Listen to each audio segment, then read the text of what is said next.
All right, good afternoon.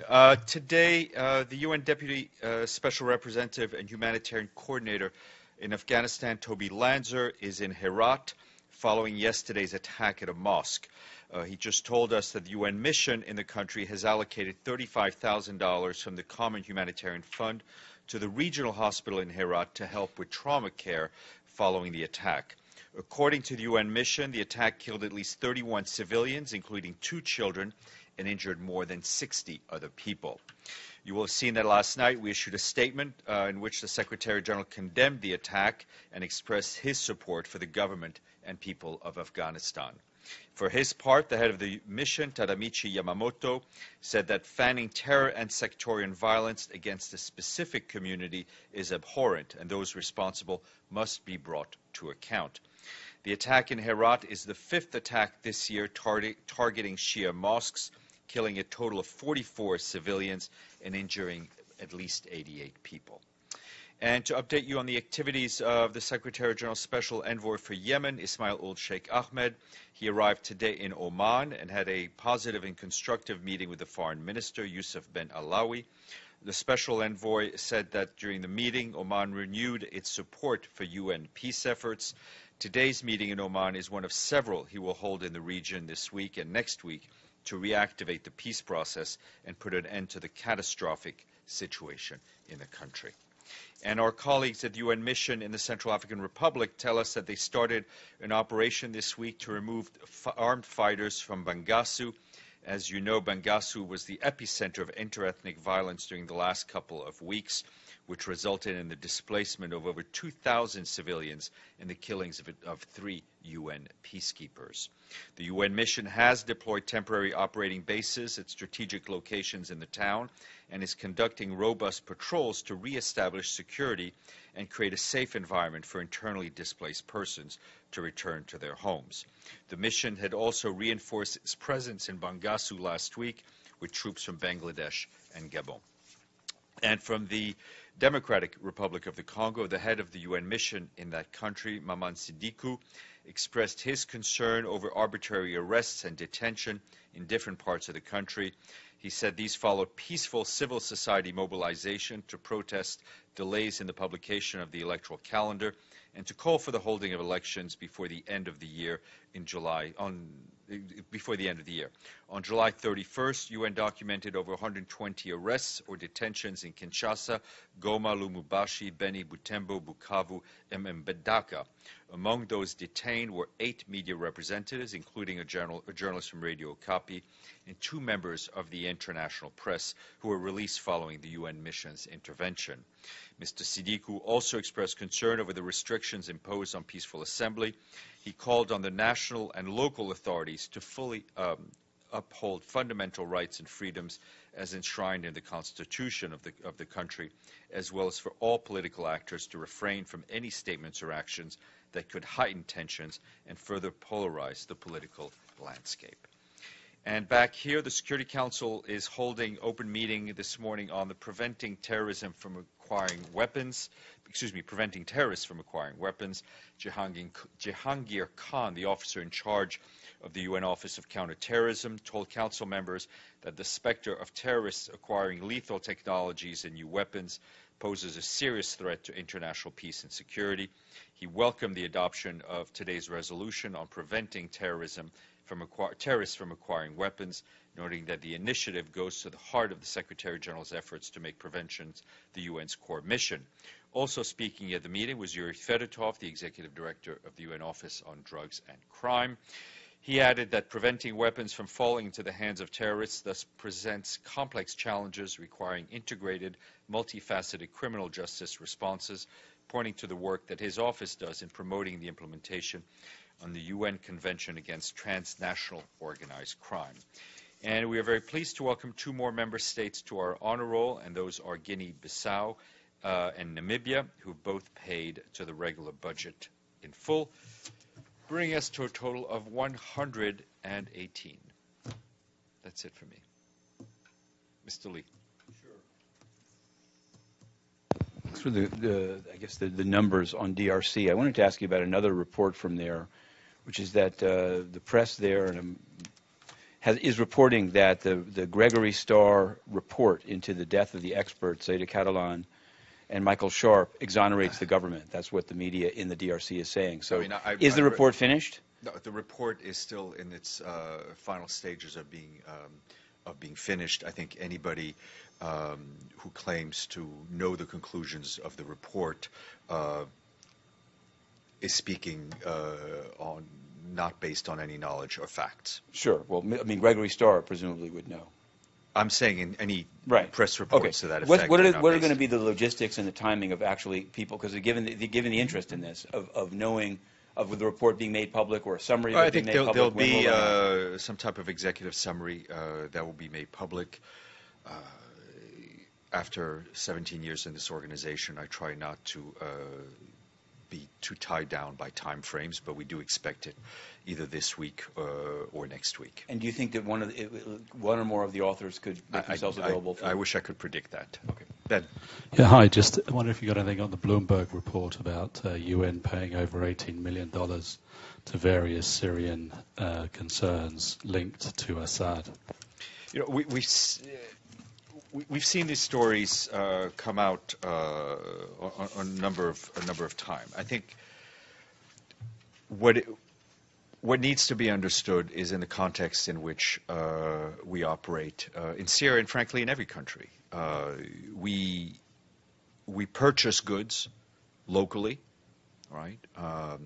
Whether that be fuel, phone services, office services.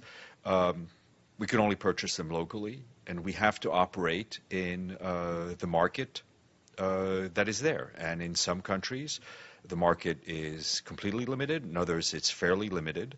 But the purchasing of these goods and services goes through a procurement process, which is the same everywhere. And we operate in the places that we operate in the market that is dictated to us. We can't... if you're going to procure fuel in one place, you can't have it imported from another country. So you need to procure locally, and that's what we do. That's what we do in Syria. All the contracts and contracting goes through the same bidding process, same bidding requirements that we go through anywhere. And we go through the due diligence that we need to for every company. What about giving money to or awarding money to a charity of the wife of Bashar al-Assad? I think you're referring to the Syrian Trust for Development.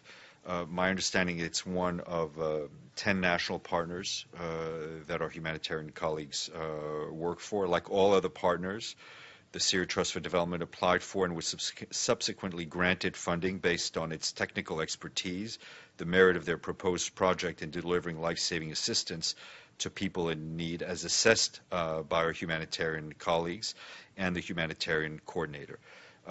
It was fully vetted, and it is any of our humanitarian partners is expected to deliver on what it says is be delivered, and the work is monitored like anywhere, for any other partner. How do you get around EU and US blacklists? Are you talking as a matter of principle, the UN can only operate following people who are listed on UN sanctions. Many countries have different entities or people that they may place on sanctions list. We have to abide by those that are by UN sanctions list as put forward by the Security Council. Mrs. Assad and his cousin. It's not an issue of a problem or not a problem. It's an issue of operating in a very specific environment, of us trying to meet the dire humanitarian needs of the Syrian people, and us working with local partners who are expected to live up to the same standards of delivery and efficiency as anyone else. Mr. Abadi.